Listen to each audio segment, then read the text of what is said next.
Bonjour à toutes, j'espère que vous allez très bien. Aujourd'hui, je fais une petite vidéo de mon bureau, c'est là où je coach mes clientes. Et je viens de finir un appel en fait. Et j'avais envie du coup d'aborder un sujet qui a été le sujet du jour aujourd'hui. Qui a à voir avec le fait que l'amour reste à distance. Puisqu'aujourd'hui, en fait, il s'agissait d'une personne qui...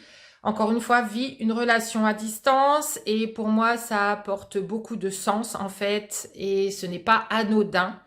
Et du coup, je voulais aborder aujourd'hui en fait les 5 raisons essentielles pour lesquelles je constate que les femmes attirent un amour qui est distant, ou alors l'amour reste à distance, ou alors elles attirent des hommes qui restent indisponibles émotionnellement, physiquement. En tout cas, elles voudraient attirer l'amour, mais l'amour reste quelque part un petit peu à distance, donc ça se rapproche pas. Il y a quelque chose qui fait que l'amour n'est pas complètement là, complètement présent. Un homme n'est pas complètement présent et disponible pour elle. Et c'est comme si, en fait, l'amour ne voulait pas rentrer dans leur vie. Et c'est ce que j'ai ressenti moi-même à une période de ma vie où je me souviens que j'avais encore une fois rencontré une personne avec laquelle ça s'était bien passé. On avait eu des conversations sympas, intéressantes.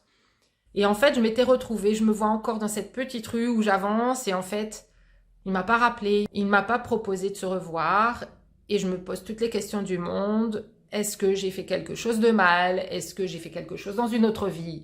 Pourquoi est-ce qu'en fait, finalement, l'amour ne semble pas vouloir être là pour moi? Et c'est une question qui peut faire souffrir, qui peut nous amener à nous poser un tas de questions sur nous-mêmes, sur notre valeur, sur quelque chose qu'on ferait pas de la bonne façon, ou quelque chose qu'on ne serait pas assez. C'est-à-dire, qu'est-ce qui manque chez moi? Qu'est-ce qui fait que les hommes ne s'intéressent pas à moi? Qu'est-ce qui fait que, pour moi, en fait, c'est toujours un raté derrière. Et donc, je voudrais aujourd'hui aborder ces 5 points qui me semblent importants.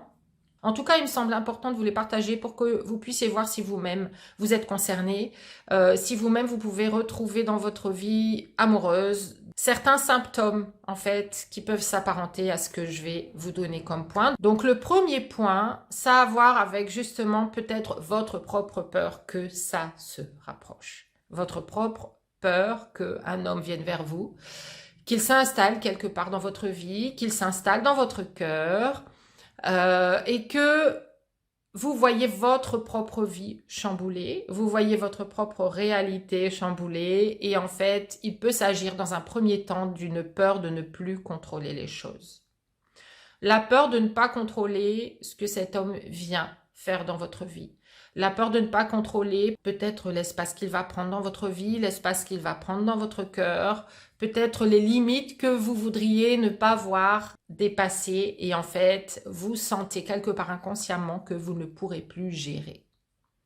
Donc, le premier point à voir avec le contrôle, le besoin de contrôler encore ce qui vous arrive, le besoin de contrôler ce qui se passe dans votre cœur, dans vos émotions, le besoin de contrôler ce qu'un homme peut faire ou non avec vous. Donc, il peut y avoir derrière, en fait, une peur, tout simplement que vous ne puissiez pas gérer les choses et que ça aille trop vite, ou alors que ça n'aille pas dans votre sens, ou alors qu'à un moment donné, parce que vous l'avez vécu avant, quelqu'un vienne et prenne le contrôle de votre vie parce qu'il rentre dans votre vie un tout petit peu de trop près. Donc, est-ce que ce premier point déjà vous parle? N'hésitez pas à commenter cette vidéo et à me partager ce que vous vivez, vous, personnellement. Et peut-être, dès maintenant, vous voyez déjà des petits points qui vous touchent et qui peuvent vous concerner. Le deuxième point, la deuxième raison pour laquelle on peut avoir peur qu'un homme se rapproche, qu'une relation prenne vraiment et qu'elle soit vraiment concrète dans sa vie, ça peut être la peur d'être finalement vu pour qui vous êtes, la peur que cet homme découvre qui vous êtes, dans vos imperfections, dans vos blessures et aussi dans vos attentes. Parce que bien souvent, quand on a de la dépendance émotionnelle à l'autre, quand on a des peurs comme ça qui sont vraiment profondément ancrées dans notre inconscient, on peut avoir peur de montrer qu'on a besoin de quelqu'un, qu'on a vraiment plaisir à avoir quelqu'un dans sa vie. Et on peut avoir surtout la grande peur d'être vu dans ses propres blessures, dans ses manques et dans ses peurs d'être abandonné par cette personne. Et c'est comme s'il y avait une partie de nous en fait qui voulait nous protéger en ne montrant surtout pas quelles sont nos attentes, quelles sont nos peurs, quels sont nos désirs, parce qu'on pourrait être déçu déjà d'une part, mais surtout, on pourrait décevoir l'autre en fait, par rapport à qui on est vraiment. Donc on est toujours dans cette surface où on montre des choses mais pas tout, on montre un petit peu son cœur mais pas tout. Et en fait, on va se rendre compte que cette personne ne s'attache pas à nous, mais c'est tout simplement que vous ne montrez pas vous-même ce qui se passe dans votre cœur, vous n'avez pas envie d'être vu à 100%. Vous n'avez pas envie de tout montrer de vous. Vous avez peur de décevoir l'autre, vous avez peur qu'en fait, finalement, il vous lâche parce qu'il voit que vous n'êtes pas assez parfaite, parce qu'il voit que vous avez encore des choses à régler à l'intérieur de vous, et parce qu'il veut, lui, une femme qui est complètement accomplie, et en fait, ce n'est pas vous. Donc, ça a à voir avec votre propre image de vous-même. Le troisième point, et encore une fois, dites-moi si ça résonne avec vous, n'hésitez pas à commenter cette vidéo et puis aussi à la liker et à la partager si vous pensez que ça peut être intéressant pour d'autres femmes de découvrir aussi comment elles fonctionnent à l'intérieur pour améliorer leur vie amoureuse et puis personnelle. D'abord, c'est une relation à soi. Le troisième point que je veux aborder, donc, c'est la grande peur que ça s'arrête. Si quelque part ça commence vraiment fort, j'ai peur au même niveau qu'à un moment donné, je sois déçue, que ça s'arrête et que je sois à nouveau blessée. Qu'à nouveau, je me retrouve toute seule alors que c'était si bien, ça avait si bien démarré. Donc, on va parfois préférer y aller doucement, y aller avec distance justement soi-même pour ne pas prendre le risque d'un coup de y mettre tout son cœur et être donc encore une fois blessé. Donc, ce qu'on va faire en fait, c'est de ne pas s'investir trop émotionnellement. Et la meilleure façon de ne pas trop s'investir émotionnellement, ce que trouve en fait l'inconscient pour nous protéger, ce sont typiquement les relations à distance. Donc ça, c'est un des symptômes qui peut vous alerter si vous le vivez actuellement, les relations à distance, les relations avec un homme qui est déjà pris, qui est déjà en couple, ou alors qui n'a pas encore fini son histoire avec une autre personne. Donc, il a sa tête et son cœur encore un petit peu ailleurs, il est à moitié avec vous, à moitié avec elle. Et en fait, du coup, ça peut démarrer doucement et puis vous vous attendez à ce que, éventuellement, ça ne fonctionne pas, mais ce ne sera pas à cause de vous. Ce sera parce que, finalement, il n'était pas prêt. Et en fait, l'inconscient peut comme ça trouver alors toutes sortes de raisons. Alors, je vais peut-être un petit peu vite dans la vidéo, dites-le moi et n'hésitez pas si ça va un petit peu vite et si vous avez des questions. Mais en fait, quand on a des peurs comme ça, les peurs que je vous énumère aujourd'hui, quand on a ces peurs-là, en fait, à l'intérieur de soi, l'inconscient va trouver toutes sortes de moyens pour qu'on évite d'être blessé. Et donc, le meilleur moyen, d'abord, c'est de trouver quelqu'un qui n'est pas disponible. Donc, pas disponible, ça peut être donc, comme je vous le disais, déjà pris, pas encore terminé une histoire avec une autre personne, mais ça peut être aussi tout simplement un homme qui est indisponible émotionnellement, qui va donner peu, qui va donner des miettes, pour lequel on va ramer, qui va nous donner très peu d'attention ou alors énormément d'attention, mais qui d'un coup ne va plus être là. Il n'est pas disponible pour s'engager.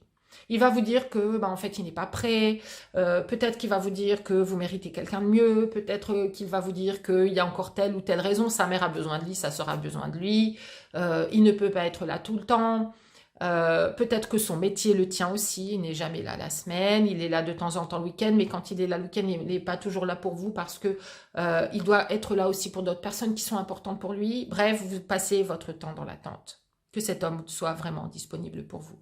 Donc ça, c'est le troisième signe. Et si vous le vivez, posez-vous la question, est-ce que c'est vraiment le type de relation que je veux? Est-ce que c'est vraiment le type d'homme que je veux? Est-ce que vraiment je veux un homme qui est à ce point indisponible? Mon quatrième point a plus à voir avec le développement d'une croyance qui dit que vous ne méritez pas vraiment l'amour. En fait, déjà, si on vous en donne un petit peu, si on vous donne des miettes, si on est déjà un petit peu là pour vous et que on fait déjà un peu attention à vous, eh bien, c'est déjà pas mal. Et ça a à voir avec l'estime de soi, ça a à voir avec la valeur personnelle qu'on perçoit à l'intérieur de soi-même, vis-à-vis de soi-même. Donc, rien à voir avec ce que les autres viennent tout simplement valider, qui n'a rien à voir avec votre valeur personnelle non plus.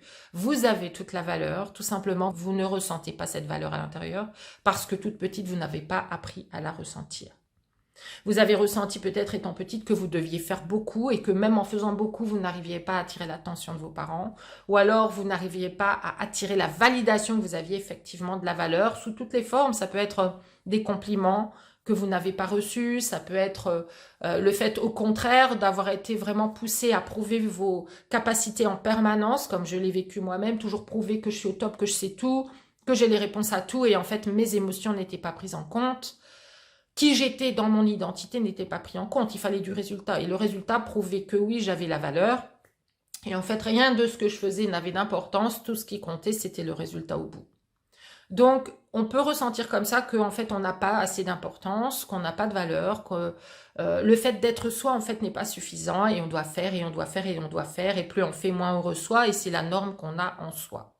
Donc, c'est comme ça qu'on va aussi attirer des hommes qui ne sont pas disponibles, mais pas parce que les hommes ne sont pas disponibles pour nous, non pas parce qu'il n'y a pas des super belles personnes autour de nous qui sont prêtes à nous donner tellement, mais tout simplement parce qu'on projette dans notre réalité et on reçoit de notre réalité exactement ce qu'on pense mériter. Donc ça, c'est le 4e point. Est-ce que vous ressentez au fond de vos tripes que vous méritez le meilleur? Est-ce que vous placez vos standards très haut quand vous êtes dans des rencontres et quand vous attendez de voir si votre beau prince charmant apparaît? Est-ce que vous êtes dans l'expectative, dans l'attente, dans l'évidence en vous que vous méritez le meilleur? Et que le meilleur est là pour vous et qu'il est déjà en train de se présenter dans votre vie? Ou alors, est-ce que vous ressentez au fond de vous que, en fait, l'amour a toujours été indisponible et il le restera toujours? Auquel cas, c'est ce que vous allez projeter encore et encore. Donc, il y a un travail à faire sur vos croyances inconscientes. Et mon 5e point rejoint le 4e point dans le sens où il s'agit d'une croyance aussi, et c'est la croyance que l'homme idéal n'existe pas. L'homme idéal n'existe pas. Il n'existe que des hommes distants de toute façon, des hommes qui profitent, des hommes qui vont servir de moi, des hommes qui à un moment donné de toute façon vont disparaître, des hommes qui ne sont pas là à 1000% pour moi, qui ne seront jamais là à 1000% pour moi.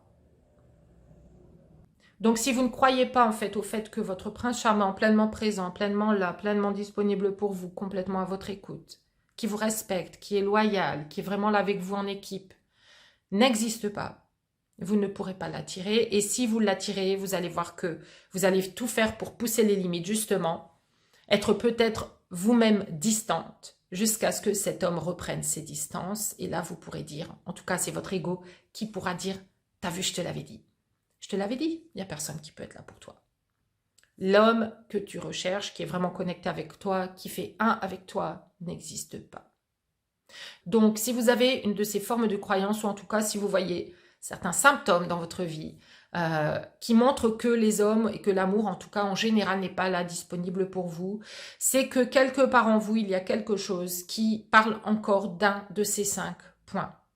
Et il peut y avoir plusieurs points en vous, en fait, qui se combinent. Donc, dites-moi en commentaire s'il y a des points et quels sont ces points, le point 1, 2, 3, 4, 5, quel est le point qui résonne le plus avec vous ou quels sont les points qui résonnent le plus avec vous et à compter d'aujourd'hui, qu'est-ce que vous allez faire, qu'est-ce que vous allez transformer, soit dans votre vision, soit dans votre capacité à poser vos limites, soit dans votre capacité à déterminer dès le départ ce que vous voulez en fait, pour que cette relation soit vraiment cohérente avec vos valeurs, avec les limites que vous voulez poser, avec qui vous êtes, mais en reconnaissant d'abord votre propre valeur. Est-ce que vous avez un travail à faire sur votre propre valeur ressentie vous-même?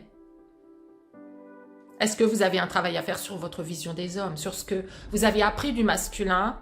Est-ce que vous avez besoin d'apprendre à faire confiance au masculin, qui est là pour pourvoir, qui est là pour veiller sur nous avec toute bienveillance, ce qu'on n'a pas forcément eu petite, et donc on a associé le masculin avec des manques, avec des blessures, avec en fait le sentiment que quelque part le masculin est un ennemi, et tant que le masculin sera un ennemi pour vous, vous verrez que vous aurez tendance à le pousser hors de votre vie. Donc, se réconcilier avec le masculin, c'est vraiment essentiel.